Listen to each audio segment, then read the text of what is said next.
Voici un lubrifiant. Tout simplement. Mais attendez, et voici un autre. Et un autre. En fait, ce sont tous des lubrifiants. Maintenant, ça se complique. Pourquoi y en a-t-il tant? S'ils réduisent toutes les frictions, en quoi sont-ils différents?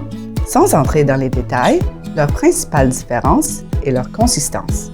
Ceux-ci sont principalement des huiles, ceux-ci des graisses, et celui-ci un mélange des deux. Commençons par le début.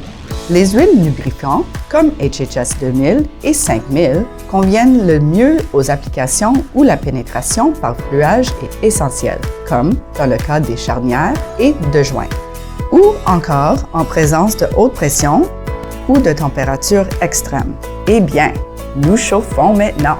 Les graisses lubrifiantes comme HHS et HHS rouge et graisse se distinguent par leur durabilité et leur protection contre la corrosion, ce qui soit pour des engrenages exposés, des câbles métalliques ou des rails de guidage ou pour repousser les salissures sur ceux-ci. Continuons.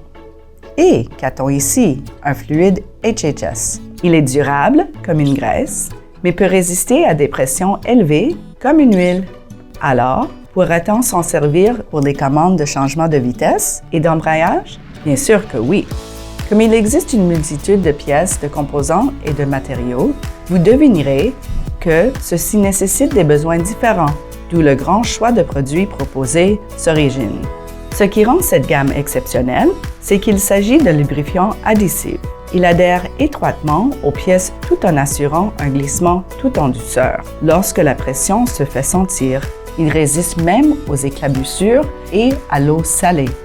Et voilà, nous avons glissé à travers cela assez facilement.